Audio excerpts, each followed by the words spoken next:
In this week's episode, we find out what made Renaldo say this. You think it's expensive to train your people? Just wait until you see how expensive it is to not have them trained. Welcome back, folks. We are on episode 28. Episode number 28. You're here at Lotpop, powered by Lotpop. I'm Chris Keene, one of your co-hosts, and I've got the infamous, the all-great, the all-powerful Mr. John Anderson and Mr. Renaldo Leonard. Hey, first off, Renaldo, I'm going to call it out right now. Guns up, baby. Okay. Guns up, baby. Wreck them. You beat my Sooners. Your girls did the World Series. Yeah. Much respect. If my Sooner girls were going to lose to anybody, I would 100% down with them losing to the Guns. Not them shorthorns that Anderson so infamously loves down in Austin. But we talk about that. Oh, the West Texas desert, Lubbock. Oh, yeah. The Llano Estacado. Baby.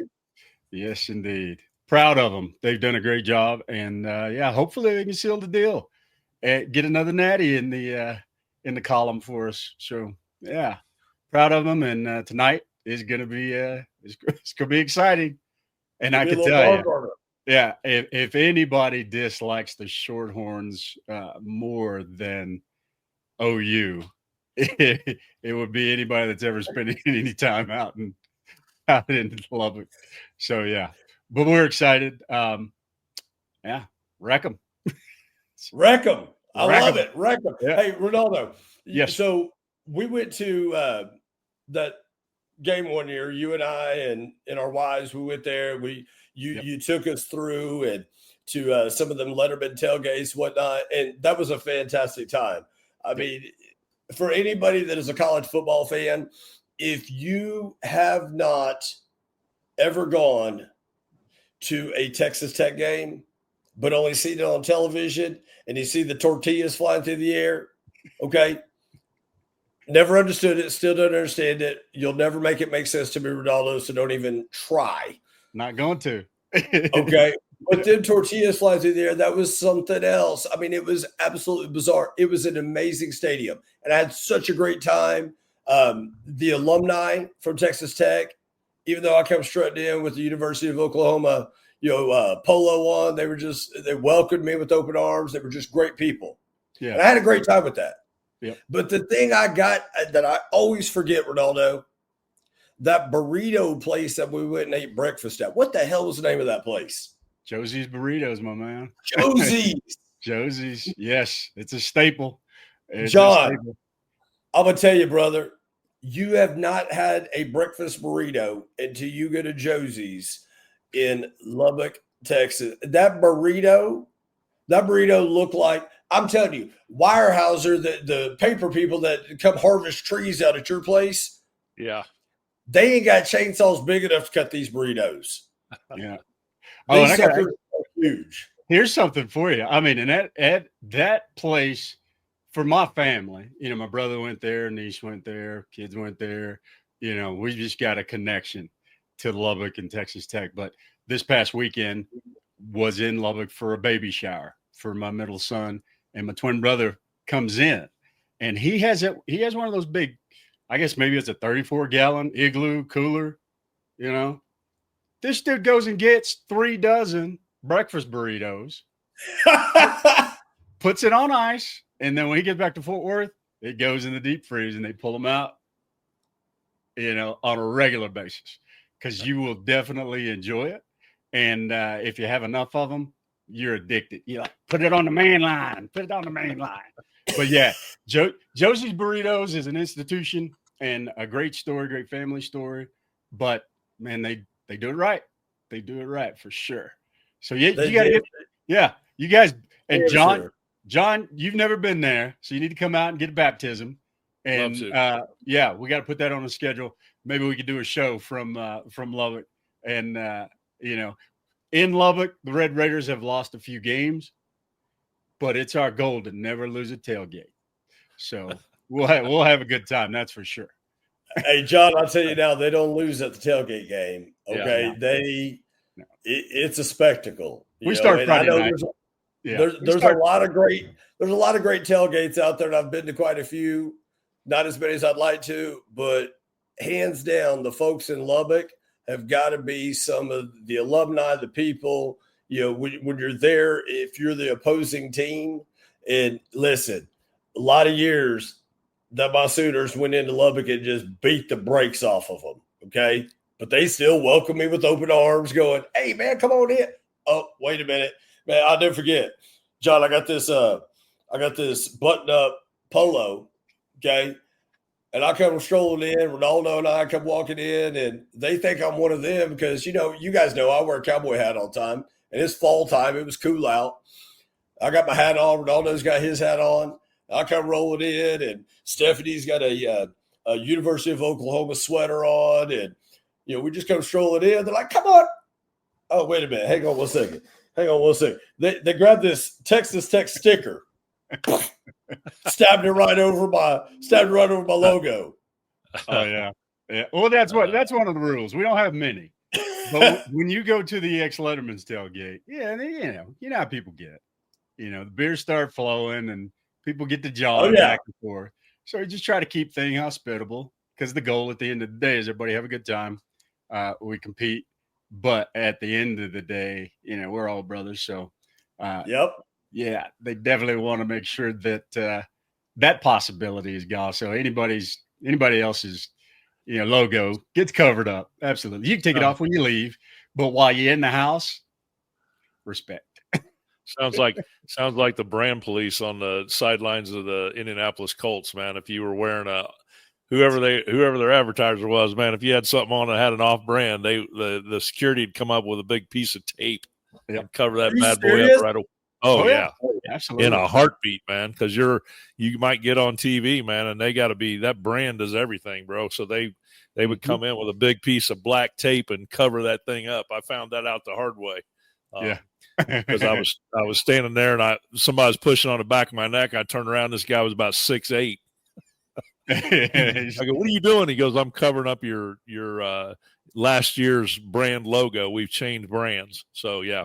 They are all over it. Yeah. 100%. Wow. And to your tailgate, when we lived in Southlake, Texas, and went to Carroll games, right? I think those tailgates, I've never seen high school tailgates like that. And the dominant membership out there were Aggies, alumni and Raider alumni. So I think I got a little taste of the tailgating atmosphere in, not nearly what it would be in the college, but that I was unbelievable at a high school football game, how those folks tailgated, man. So, yeah. Absolutely. Well, and that all just started out as showing support for young people, teaching them how to compete, teaching them work ethic and all that good stuff, and letting them know, how proud we are of them, on what they're doing, just getting in the fight and competing. Yep. And, 100. Like anything else in Texas, we're going to take it above and beyond. And then it started to get into a competition, doesn't matter what colors you fly. Yeah. Starting on Thursday through Sunday, it's all fun. It's all about football. It's all about getting together and, throwing down some barley pops or some brown water, whatever your choice is. Some good food, good friends, and just have a good time. That's it. Football, family, faith, family, and football, baby. That's it. Yes, sir. Absolutely. But softball is number one today. And so, we're looking forward to seeing what the Lady Raiders can do. Hopefully they can close it out. Been a fabulous season. So, we're excited to see how it's going to turn out. And, that Texas Tech thing, and I know we've kind of gone way off on a tangent here about wheels haven't come off yet. Yeah. Well, Brett's backstage going, what are these guys talking about? What was the topic? What the hell is going on here? But it actually, this wasn't planned, but we can't help now but segue right into that because, guys, today's topic Are you coachable? And when we talk about Texas Tech, when we talk about, hell, even Texas, when we talk about the University of Oklahoma, we talk about the Indianapolis Colts, when we talk about Indiana Pacers. Let's not even go there right now, okay? It's too soon. Too soon. Way too soon. Am I too soon, Chris? Am I too soon, Chris? Way too soon, okay? So when we talk about great coaching, anytime we bring coaching up in our industry, everybody turns to sports. And arguably one of the best coaches of all time, John Wooden. Okay. Arguably one of the best coaches of all time. And he one of his famous quotes was, a good coach can change a game, but a great coach can change a life. Yep. So thinking about now our industry, are you coachable? One of the best trainings I ever did, it was a Joe Verdi training course. And it wasn't the Joe Verdi training course as a salesperson. It was actually later in my career on the retail side. And it was a Joe Verdi course called Train the Trainer. And when I talk about are we coachable, I'm starting from the top down. Are we coachable from the top down? And the $1 million question you have to ask yourself, what have I done today as the leader of my department, as the leader of my dealership? What have I done today to train the trainer? What have I done to train myself? Am I being coachable? I'll tell you guys now, and John, Renaldo, I want to get your feedback before we get deep into this. But when I first became a people leader, I was awful. I was horrible. And a lot of it was the environment I was in coming up in this business. I mean, we was a train wreck. And I saw the way that they coached and trained and did those things. And I thought, all right, well, that's what we're supposed to do. And to this day, I still see some of that.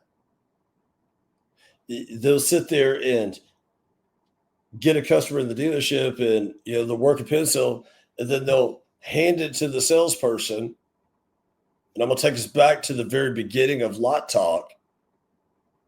Okay, hey, man, I want you to go say this. I want you to go do this. And then send the salesperson out there. I asked a dealer one time, sales manager, I was like, oh man, how long? That guy seems like a stud. How long has he been here? Oh, he just started. What do you mean he just started? Oh, he's been here about 6 months. I mean, he's doing all right though. I mean, I think he sold 10 last month. And you got that guy going out there on first pencil on a $90,000 pre-owned vehicle? What y'all's training program look like that you got that much confidence is sending a dude out there? Renaldo, let's put it in football terms. You got a guy third or fourth on the depth chart. Mm-hmm. You're in the fourth quarter. You're down 3 points. You need a turnover. It's third and long. Are you taking your guy third or fourth on the depth chart to go cover the next first round draft pick out there on the corners? Or are you going to put your veteran in? It's all situational. It's all situational. Who's that third guy on the depth chart? And how does he match up against that wide receiver versus my veteran? because often the case, you're bringing somebody in to elevate your roster, your talent level. Just because he's a veteran doesn't mean he can handle a situation. I might see some things in that third guy on the depth chart that he matches up perfectly compared to every other option that I have. And so, yeah, when you asked me that question, I know what answer you were expecting. No, that's not the answer. No. Because the answer you gave is the one what everybody else is expecting. What everybody else is expecting. Yeah, you give the guy who's been there, you give him the opportunity. Okay, but here's the differentiation, though. What you're talking about is what we're talking about today. Mm-hmm. The reason why you don't have a problem of taking your guy third or fourth on the depth chart is because you've coached them all up. Mm-hmm. And they're prepared. Absolutely. John, are you coachable? What's your thoughts, brother? Well, I think, as you guys were talking, I was thinking, we probably need to preface a little bit because we were talking the other day and I thought, you know what, this might be a good topic for the pod, right? And my thought process is why I personally felt like it'd be a good topic is I still, and let me preface it by saying, obviously I spent a long time on the dealership side and from a management perspective. So, was I perfect? No. And so what I'm about to say, did I have challenges there? Absolutely. But I'm still, I guess I'm still somewhat taken back or dumbfounded by with what we do, and then having someone wanting to join and partner with us, and then over a short period of time or over a period of time, it seems like that the coaching gets tuned out. So I'm always curious as to, I'm always curious of why you have a product and it works extremely well for a lot of folks and it doesn't work so well for a lot of folks. So how can you have the same product, right? But some folks excel with it. Some folks don't excel with it. And that's, and then on top of that, quite frankly, some of the reasoning that I read on social media and in some of the clubhouse calls, some of the reasoning that I hear behind, well, we canceled this person or we canceled this or we canceled that. I can't get my team to do that. I can't. We've talked about that before, right? We joked about it. It's not a joke, and it's, or I can't get my team to buy in. And so to me, it's, we've explored a lot of areas on this podcast, which has been excellent. And I thought, when that topic come up the other day, I thought, man, that might be an area to explore just because, as we always say with our partnerships, right? It's a hand in glove, right? It's a two-way, right? We, we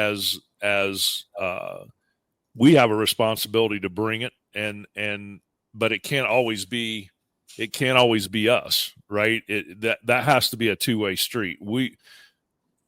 We bring it, but our partners have to bring it just as much, right? And so, as I normally do, Chris, when we start to get into a subject, I start looking online and just kind of, and so I knew we were talking about, are you coachable today? So I just started looking, I typed in Google, our favorite search engine, right? And just put in, coachable and just started looking through things. And I found one from a doctor that I'll give her credit here. Dr. Petra Walker. She's a psychologist. And I looked at her definition and I liked it. It come from the International Coach Federation. Defines coaching as partnering with clients in a thought-provoking and creative process that inspires them to maximize their personal and professional potential. The process of coaching often unlocks previously untapped sources of imagination, productivity, and leadership. So I really like that, those three, right? Imagination, productivity, and leadership. So I'll end here with, and I appreciate you asking me that question. You know, if you're in a dealership today and you're in a management position, are you opening yourself up to those three things? Are you opening yourself up to having an imagination? Are you open to trying to improve your productivity no matter what level you're at? We work with some extremely good performers. And so if you're a great performer and you're knocking it out of the park, do you rest there? Or are you always looking for that extra squeeze, right? Because as we've talked about on this podcast before, that extra squeeze is where the hard work's at, man. That trying to find it. Yeah, that's trying to find that extra squeeze, man. That's where it gets hard, right? So, and then, you know, as a result of that, are you leading your team down a road that is going to help you and your team and the dealership be more successful? And as a result, are you open to ideas, or do you have a mindset that is, you know, I've done this before. You're somewhat closed off because of the success you've had and, you know, been there, done that kind of mentality. So yeah, I think that's really, I just want to set the tone for why we're bringing this today, because quite frankly, it's a code we're trying to crack as a company and we haven't cracked it yet. So yeah. So, you know, in normal fashion, John, we obviously try to bring content and research some content before we have these conversations. 100. And once again, listeners, viewers, this really kind of dovetails back to last week's episode when we were talking about all the shiny objects and all the different solutions and all the different technology and data pieces that you have.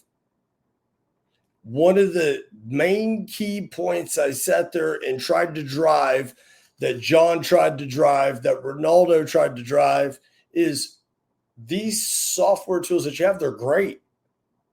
But repeatedly, we kept saying, pick up the phone, call that solution provider, get some additional training, get some ongoing training, get some coaching to help you with that. In that vein of researching things, Brett, do me a favor, share the screen so for the viewers, you can see exactly what I found online as we were researching this. Listeners, tune in really close here. Wharton, company been around for a million years. They publish a lot of really good stuff. But in just September of last year, so the end of third quarter, going into the fourth quarter, managing to fail. This is an article I pulled up from them. Managing to fail, why new leaders need training. That's the title of this. And now where they got some of this, John, was from Gartner.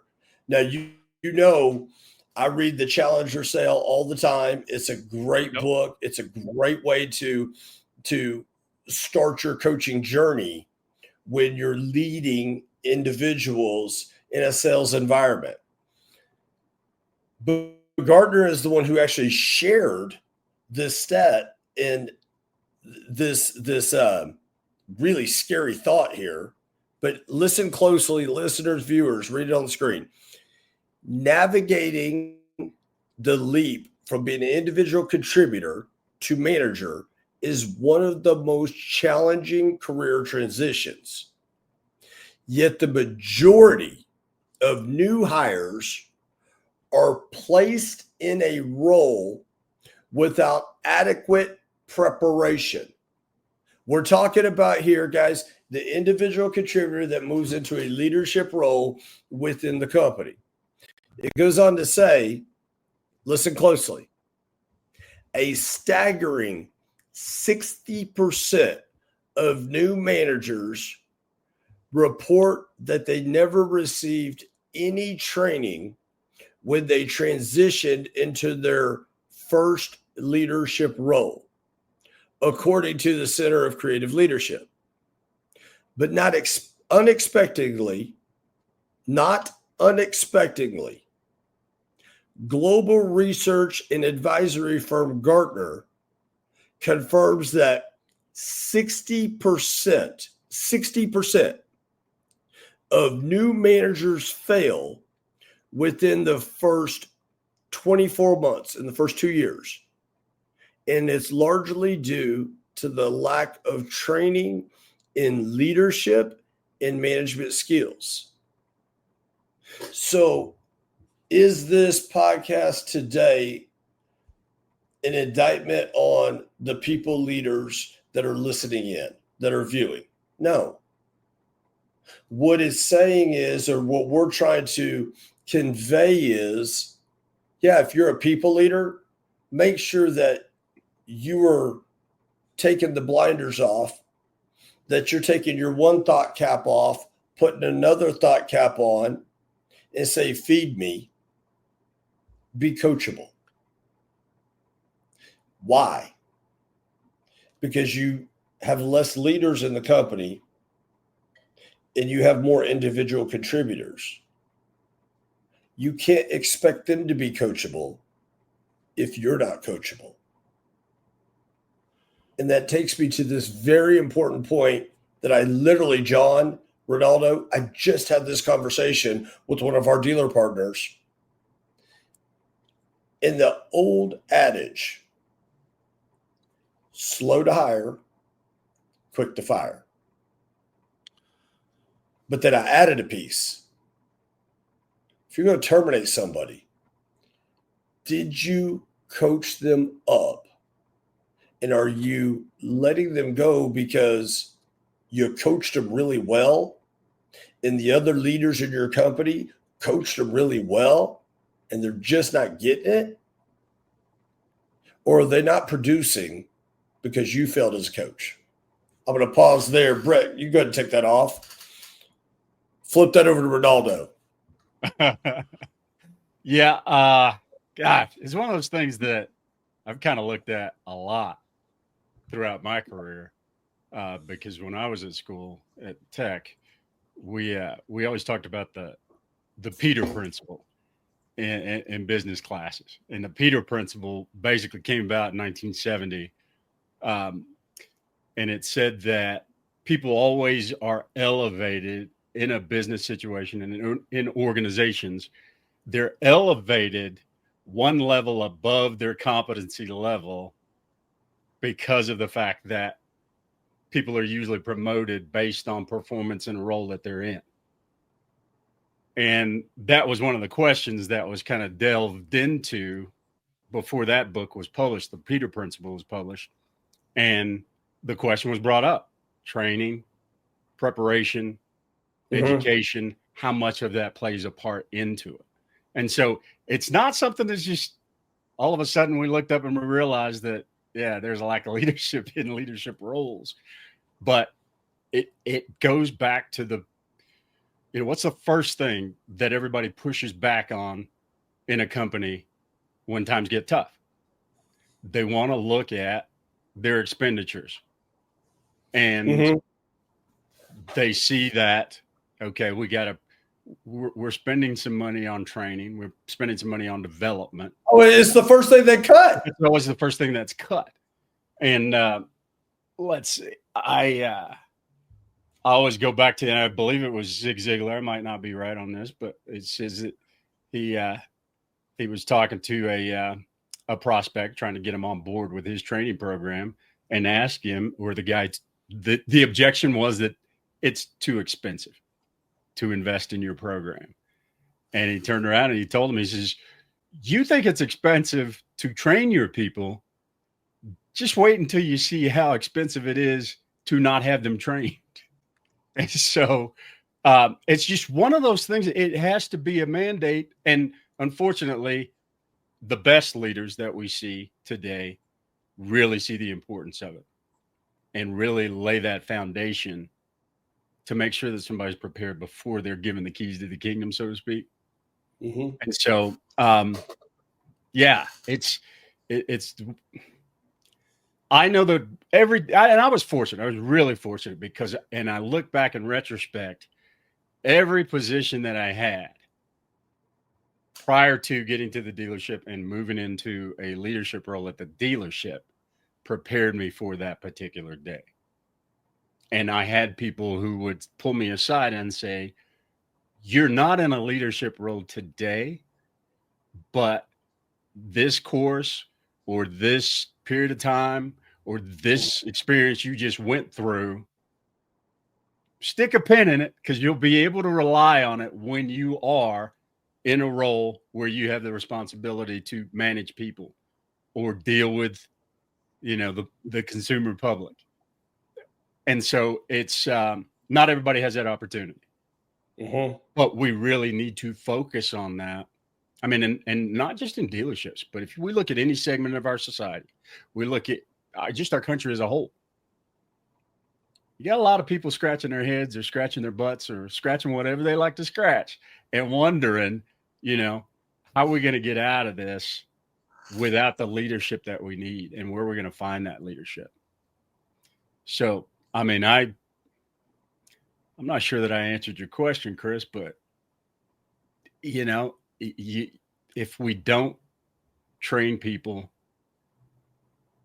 and train them with the objective at the end of the day to build a strong leader who's focused on keeping the main thing and producing results on a daily basis, then, we've just kind of given up, thrown our hands in the air.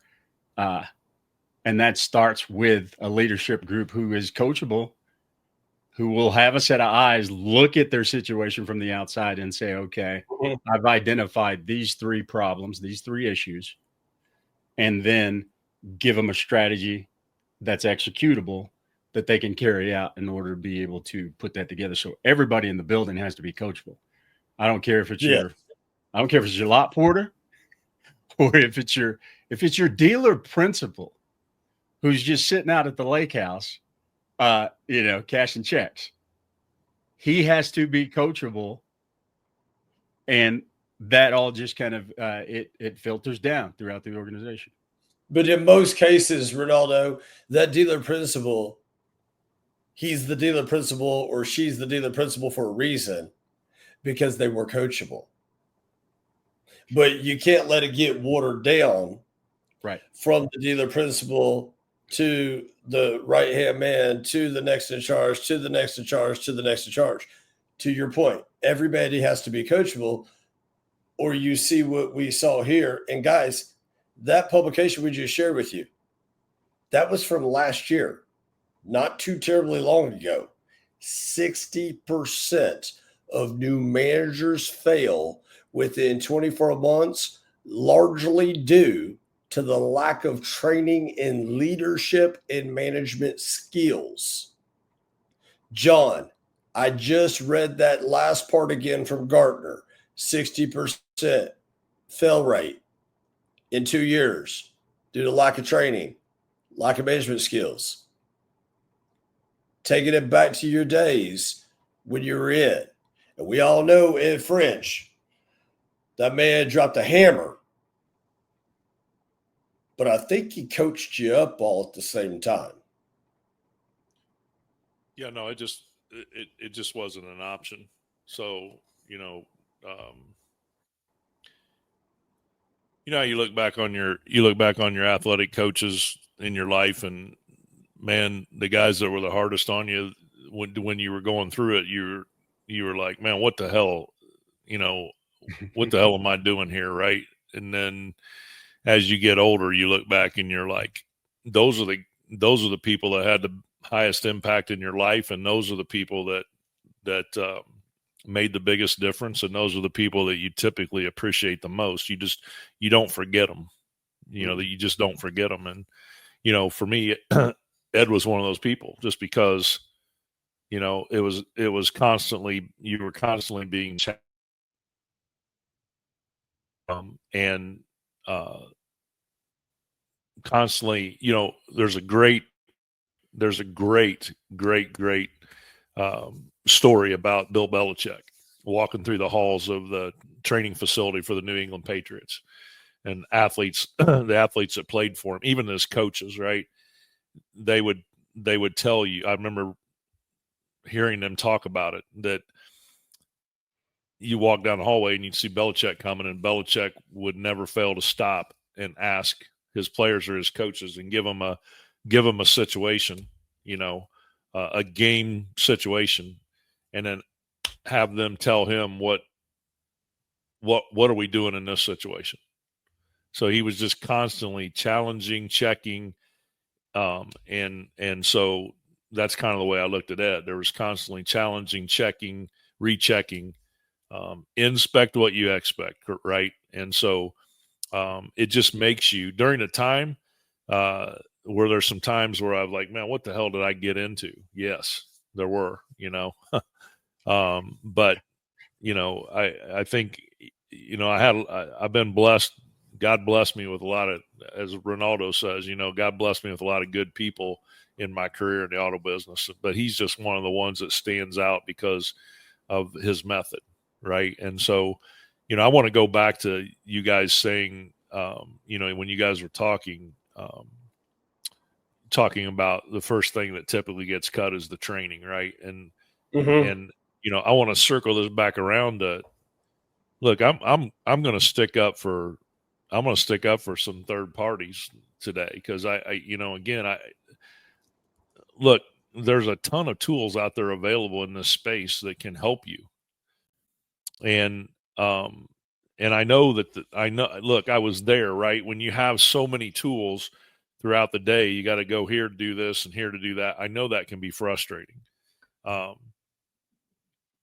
know it can be frustrating. I've been there. I lived it.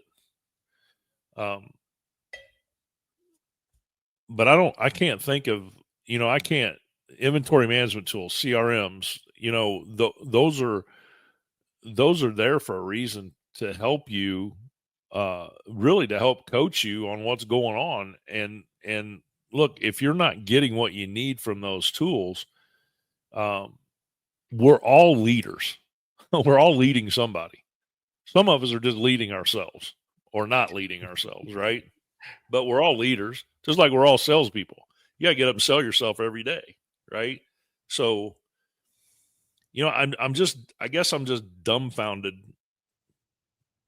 that if you don't feel like you're getting what you need from the person that your owner or your general manager felt like it was worth investing in for you, why don't you pick up the phone and text or call and say, hey, I'm not getting what I need. I'm from the show me state. Show me what you guys can do. Because to your point, Chris and Renaldo, we don't do that. And then the first thing we do is we're in a meeting and we're like, we're not using them, just strike it. Nobody talks about, how can we go from being so excited, we saw something that we definitely felt like would help us, and then all of a sudden, nope, it's, we're not using them. So, I mean, excuse me, that's the dichotomy I keep struggling with, right? And again, I'm peeking in from behind the curtain because we deal with this ourselves. So, I get it. Dealers, you might be listening to this going, dude, I don't have time for all. Either you're producing or you're not producing, right? But sometimes we got to be honest with ourselves and say, we got to step back and take a look and go, are we not producing because of us, or are we not producing because it's just a massive failure on the third party's behalf, right? We got to be honest with ourselves. So, that's the challenge to me in what we're talking about today is, are you coachable, and are you willing to take a chance on, things that are being put in front of you? Because sometimes you are taking a chance. Sometimes you got to step out there and trust, because it's a different way. It's a different way. Yes. Right. But what do we always say? I would challenge you this way, dealers that are watching and listening. If you're having success, is there a way to find more success? Of course there is. How do I do it? If you're not having success, ask yourself, are we continuing to do the same thing, expecting a different result? Because we know what the definition of that is, right? Insanity, right? So am I opening myself up to be coachable and try something different that maybe I haven't tried before, I haven't learned, and will that make a difference for me? So, yeah, I think this subject is, we could talk about this forever because it's a personal responsibility. You have so many moving parts within a dealership. So it's a personal responsibility that everyone under that rooftop has to take responsibility for. Just like with us, with our company, it's a personal responsibility, right? Mm-hmm. And we all have to take responsibility within the personal responsibility of what what's our number one core value? Dealers first, right, Chris? Renaldo, Yep. All of us have to take a personal responsibility in that. Because otherwise, if we don't, we're not putting our dealers first. It doesn't happen. Right. Happen. So I would challenge dealers. What is your goal? Where do you want to go? And within that, is everyone, first of all, does everyone understand where you want to go? The why? Does everyone in your dealership, when you hire somebody to help, when you hire someone to help coach you, so let's look, inventory management tools, CRMs, what we do, really that's coaching. It's really coaching on inventory management tools, coaching on your inventory, right? CRM, coaching on how to handle your customers, the best way to handle your customer. So, when you think about the third parties that you've invested, not only money, think about the time and energy that goes in just to launch those things, right? Oof. Right? Does your team, have you communicated to your team why you're investing that? Do they understand that to begin with? And then is everyone on the same page? Let's start But there. John, I'll take that a step farther. Do they understand the company's long-term vision and plan? Right there.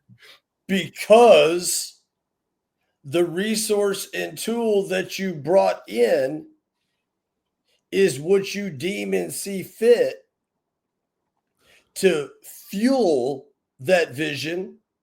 So if you are cascading out leaders, if you are cascading out the long-term vision and plan of the company, and XYZ coaching or XYZ solution that you're bringing in is to help fuel that, are we connecting those dots with our people?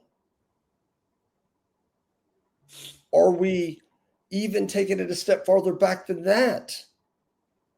When you first hire an individual or when you first promote that individual that is already working for you, are you looking at their traits in a production standpoint as an individual contributor and saying that person would be a really good manager?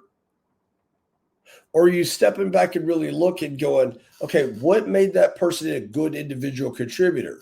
And if the number one thing you're not looking at is how coachable that individual was, and the number two, are they able to take what they were coachable or what they were coached on? Can they emulate that and take that next person and coach them up? There's where John, Renaldo, a lot of the challenge comes from, is where I said a little bit earlier, be slow to hire and quick to fire. But in that slow to hire, those are some of the number one questions we should be asking ourselves. Are they coachable? And can they go now, take what they were coachable on, and go coach up the next one? Can they coach up the next man up? Right. Because, John, I'm with you 100%, brother. That vision is important. You know, I don't know if it's the same way. I don't know if it's. I'm laughing because I'm just thinking about it. I don't know if it's the same way. I haven't been in a dealership in a while, right? Other than going in and doing some training and stuff. But I'm not seeing the stuff. I'm not seeing the stuff going on behind the curtain, right? Although I did sit in a dealership not too long ago in their big sales meeting, and the number one topic was what to do with your keys. Keys. So maybe I'm answering my own question that things haven't changed, but back in my day, it was, managers were selected by how good a salesperson they were. Oh, they're a good salesperson. They'll be a good manager, right? Absolutely. Baffles me. Yep. Yeah. So Renaldo, that baffles me. Right. So I don't know if it's the same. I don't know if it's the same way or not today, but that's in my day, back when Model Ts were around, that used to be the criteria, right? He's a good salesperson. We'll make him a manager. Did they have keys back then? No, they had the crank.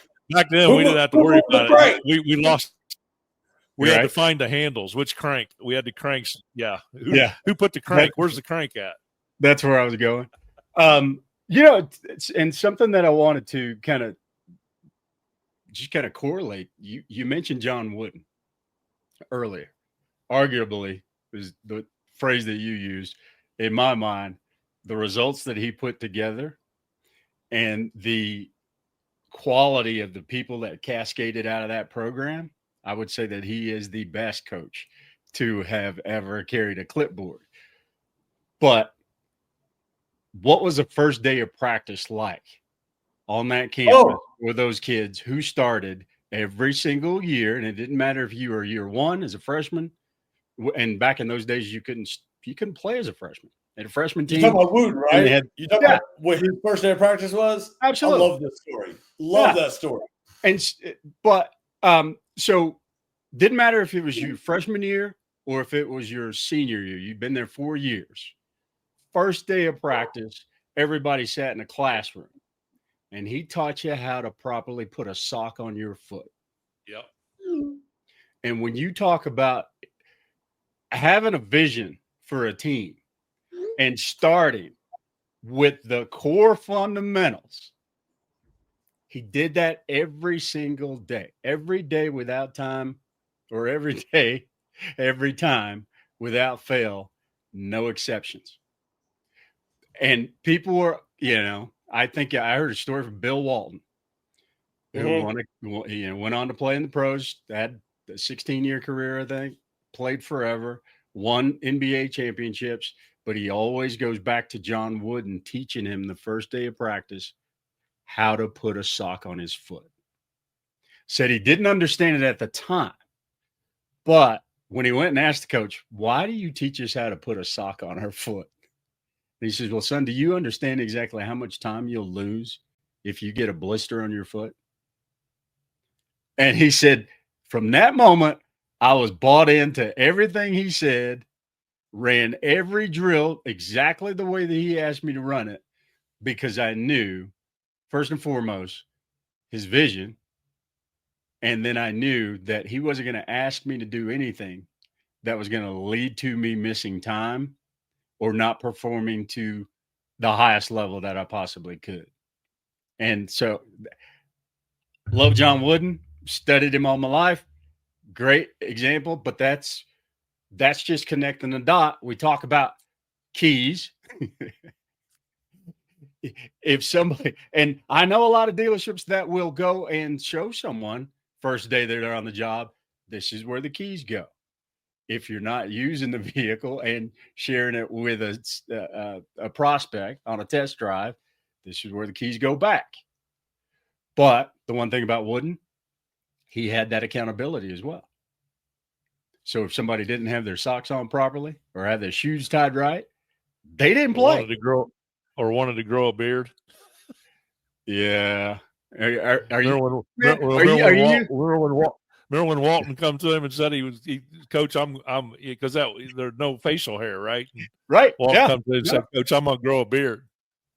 Well, I think that's great, Bill. We'll be missing you, but you go ahead and grow that beard. Yeah. Oh yeah. Absolutely. But that's the thing that coach loved those players. Uh-huh. And changed every one of their lives. Yep. Yes. But he had his pyramid, had his foundation, weren't going to deviate from it. And if you chose to and you wanted to, yeah, go ahead. Hey, man, I love you with all the grace that God gives me for you. But I'll just glad you're making a personal decision. Yeah, I'll just wish you the best somewhere else. And I'm making the same personal decision that you ain't gonna play for us anymore because that is not the rules and regulations. Right. Absolutely. But as a leader and as an executive, when you're cascading this vision down, if everybody doesn't understand what it is, then there's going to be a weak link in the chain. But if you're resolute in that vision, you identify that weak link and you fix it. You either fix it or you replace it. Because if we don't change the behavior, we're accepting it and saying, well, that's something we can live with, I suppose. But that is one of the things that, we ask ourselves when we meet together as an executive team, what is best for the direction of the company and how can we get there? Yeah. And they're not always popular decisions, right? They're not always popular, right? No. So, and I know 3 pretty opinionated men that when they get around and discuss a topic or trying to come to a decision, you got 3 different opinions on it and 3 different tactics on what the solution is. But at some point, everybody always agrees on what the best direction is, whether it was what they brought to the table or not, or whether their experience is going to lead them, to go in a different direction. And that's what's most important. What is it? A 3-stranded cord? 100%, brother. But yeah, at the end of the day, that leadership and that ability to lead has got to be around a long-term vision or goal and developing everyone that plays a part in that to be able to step in where needed, when they are needed, because none of us know what's going to happen tomorrow. I mean, I've tried to work with every one of my guys that if something happens to me, I'm taking out more than 2 days, like last week, any one of them could step in, but at the end of the day, leaders, I'd say that to you, we have to step away from it, look at it at a holistic view and ask yourself, am I developing the people I'm responsible for to advance their personal goals, the overall goals of the organization? Mm-hmm. And if you can say yes unequivocally, then good for you, because tomorrow's going to change. And that's part of being a leader, is always looking at it with a fresh set of eyes every single morning and ask yourself that question: Are we on the right track? And what can I do today to better our position than where we were yesterday? You're spot on. Well, thank you. You're spot on. No, I mean, you're just spot on. Go ahead. Yeah, I was just going to say, I mean, it is, and it doesn't matter what period of time we look at in the past, there's always been a situation, or people in general, just our nature. Some of us are driven, and we're always asked that question: what can I do today to get 1% better than I was yesterday? Absolutely. Kobe Bryant, that's a Mamba mentality. Always looking for improvement with whatever you're doing. There you go. But then you also have people who will sit back and say, okay, yeah, I had a great day yesterday. I think I'm just going to kind of chill. I'm going to ride it out today. Well, Yeah. Mama didn't do that.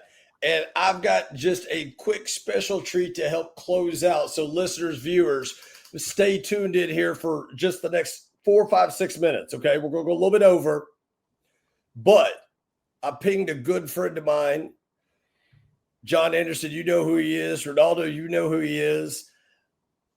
We've got sitting backstage right now, Chris Palmer, Vice President of the Casa Auto Group. Oh, down my in El goodness. Paso, Texas, Al Prescott, Arizona, Las Cruces, New Mexico, Alamogordo. These guys are growing like wildfire. And the reason why, Palmer, thank you for taking just a few minutes to jump on Lot Talk powered by Lotpop.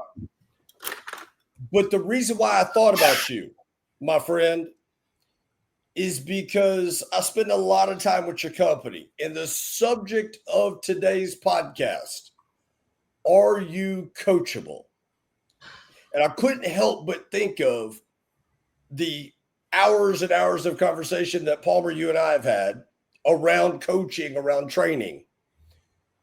And I couldn't help but think of the resources that your company, you guys pour into your managers, your salespeople, your service department, the amount of people that you send to the NADA Academy. I couldn't help but think about your company. So, Mr. Palmer, again, thank you for joining. Oh, you're welcome. But when it comes to coaching, from leadership down to the entryest level employee you have, why is coaching so important to the Casa Auto Group? Well, so I'll tell you, I'll preface it with this. One of the questions I ask GMs, executive level people, department heads every single month: who's your best player, who's your worst player, and who's your replacement? And if they don't have an answer to all three, they're doing something wrong. Your best player, you need to maybe coach a little bit less, but maybe just give them more opportunity. Your worst player, you need to spend a lot more time with coaching and deciding if it's a train transfer terminate issue. And your replacement, what are you doing to make them better so they know your job better? Because your chances of advancement and growth are very slim if you don't have somebody that can replace you. You don't want to create a hole in one store to make something better in the next.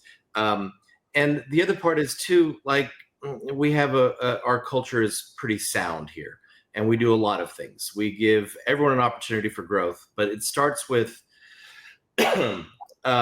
one, whether it's somebody that's hired here or been here for 5 years or 30 years. Do you believe in our vision as a company? And can you follow our mission? And the second part is, can I hold you accountable for clear, distinct KPIs and measure your results? And with that comes compensation. And if you know what the pay plan is, you know what the structure is, you know what the KPIs are, and we give you the tools for that, comp never becomes a question. People don't come into your office going, well, hey, why can't I get paid more? Well, it's because you didn't maximize your KPIs. If you maximize the KPIs, you'll make more. If they don't have the tools to hit those KPIs, then it's our job to step back in and go, let's set up calendar time with Chris Keene. Let's make you a little bit sharper on Lotpop. Or let's get you to NADA Academy so you can learn more about statements or fixed ops. And the last part of that, if they believe in vision and embody your mission, and they can be held accountable, and you give them clear-cut expectations, they're compensated well, and then comes in the opportunity for growth. And I tell people all the time, if you want an opportunity for growth, tell me what it looks like to you. What is growth for you? Because growth is different. Like you preface it, doesn't matter if you're a porter, service drive porter, or a GM. What's your path for growth? And the porter might want to just get to be lube tech. And what can we do to help them get to that position of being a lube tech? And it might look something really simple. How about this? You show up in your uniform every day, 5 minutes early is the first KPI. The second KPI is you greet every customer within 90 seconds. I'm going to be watching you for the next 60 days. If you do that right every day for 60 days, I'm going to saddle you with one of our loop techs and have them start training you for 2 hours a day in the afternoon. If you succeed for another 60 days at that, then I'm going to send you to Western Technical Institute and show you how to be a tech, but giving them a path for growth. For a finance person, it might be, I want to be a GSM or I want to be a director. And that might look like, here's your KPIs. You need to run 2,500 a copy. You need to sell 3 products a deal. You need to have a CIT that's clean. Your CSI needs to be good. If you can do those 4 things for the next 90 days consistently, never fall short of your benchmark, then we'll set you aside and send you to Gulf State's finance training for finance directors, or we'll send you to NCM in Kansas City to learn how to be a GSM, and we'll start teaching you some of the backside of the operation. But if you fail on those KPIs, like for the example of the porter, if he shows up 15 minutes late with a hangover and red-eyed, hey, bud, you're starting over. It's day 1 now. It's not day 52. Now you start over. It's day 1. You need to prove consistently through that process, because we are responsible for giving the opportunity for growth. They're responsible for the growth. Right. So, John, Palmer just talked about Palmer. Man, I should have thought to bring you on earlier this show today, but he just talked about Renaldo. He just said it. Mm-hmm. If they can understand our vision and recount our vision to us, we're going to invest in them.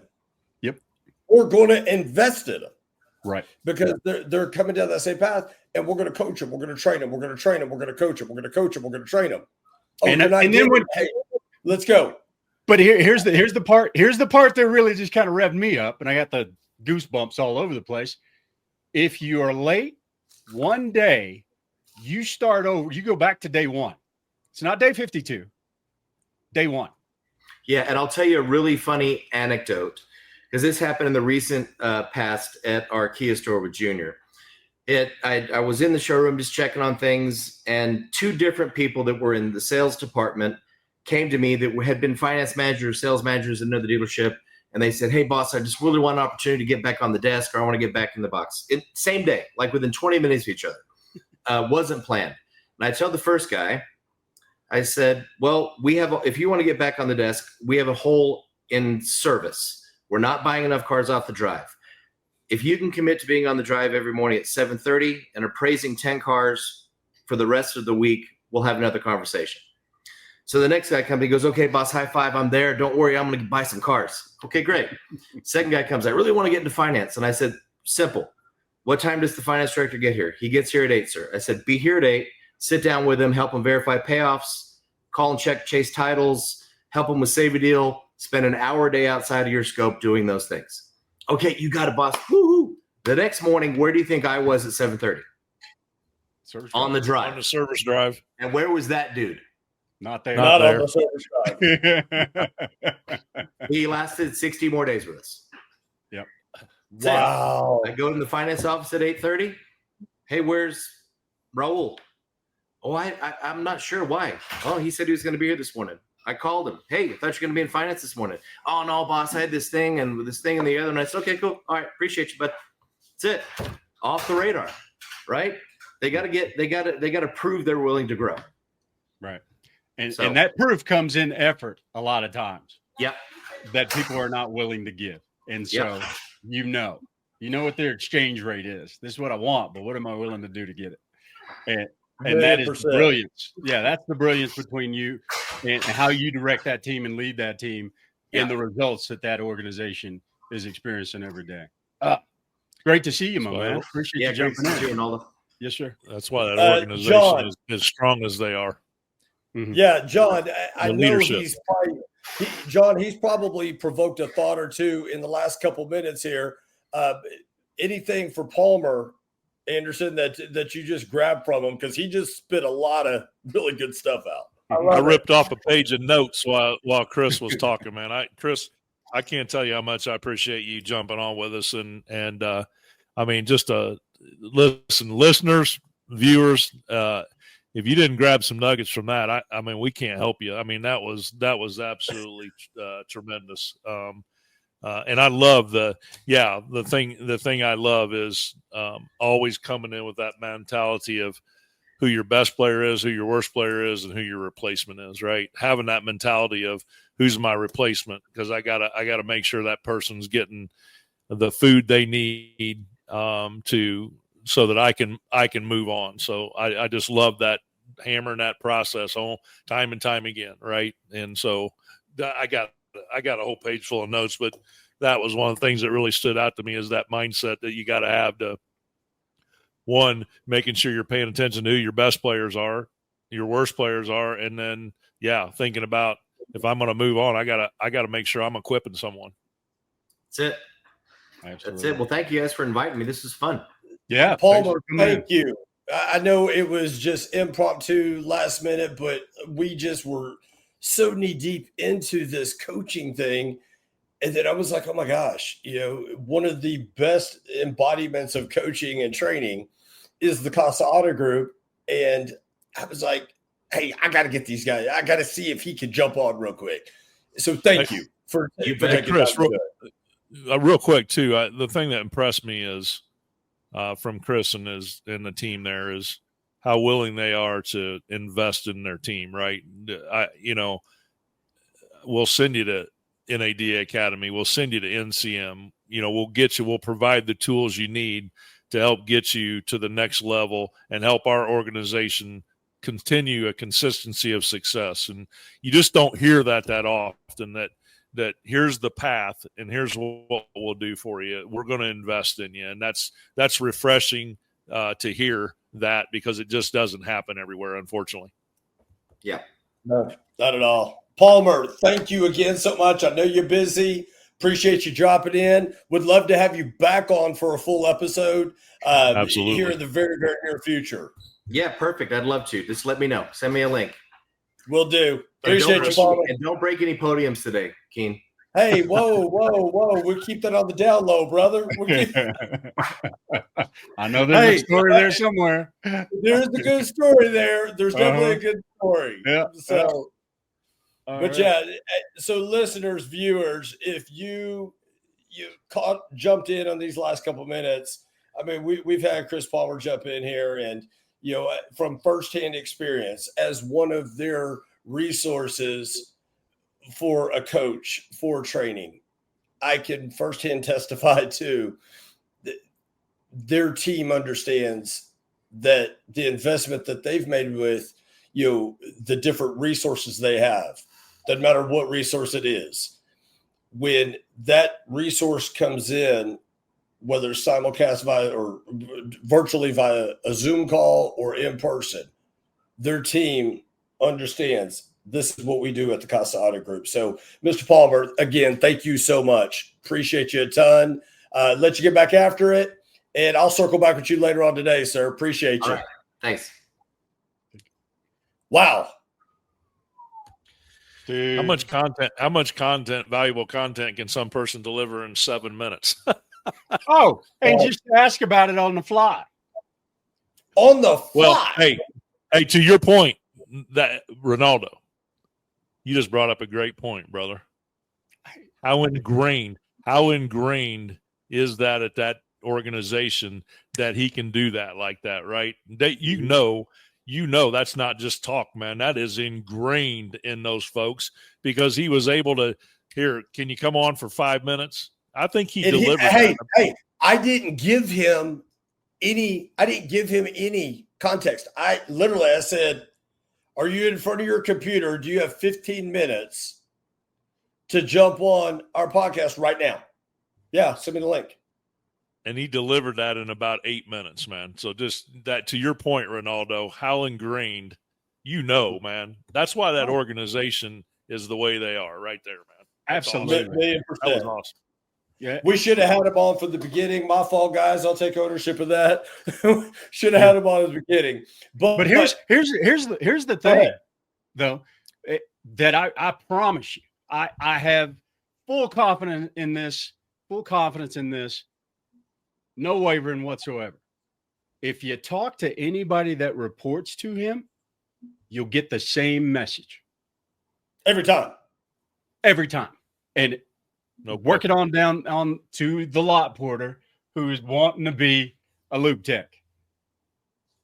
And every time. that's just, that is, and back to one of the first things that you brought to the table, Chris, you'll have a tool or you'll have a process. Some will win with it and some will not. And that's the difference right there. Yep. What are you differentiator. committed? Are you committed or are you dedicated? Right. And you guys know the difference. You know the difference between the two, right? Yeah. If you look at your plate at breakfast, you're sitting there and you're having bacon and eggs. You look at that egg and you think about that chicken that produced that egg. He was dedicated. So he got up that morning and he dropped a couple of eggs off so you could have your breakfast. But when you think about that bacon and that pig that produced that bacon for you, he was committed. He was committed. He was committed. So, yeah, that's commitment. And that's what leadership looks like. For those of you who haven't seen it before, that is what leadership looks like. Yes, sir. Absolutely. Yes, sir. Well, there you have it, folks. Are you coachable? Thank you for tuning in and staying a little bit extra with us today. That was 100% impromptu to have Mr. Palmer on from the Casa. What a way to wrap Group. it up, though, man. What a way to wrap it up. Fantastic. Great call. Yes, absolutely. Listen, guys, the Casa Group, I know this, and I wish I would have said it while he was on. Those guys have an open door policy. If you ever just want to sit on some of their different coaching calls that they have, they fully invite it. They have fully invited outsiders. So if you want to sit in on some of the coaching calls that they have, drop us your information and we will get that scheduled up for you. But until then, we may bring this coaching thing back next week too. You never know. But tune in, same bat time, same bat channel, each and every week to Lot Talk, powered by Lotpop. I'm Chris Keene. My co-host, Renaldo Leonard, John Anderson. We thank you, and wish you nothing but the most success the rest of this week. Have a great one, guys.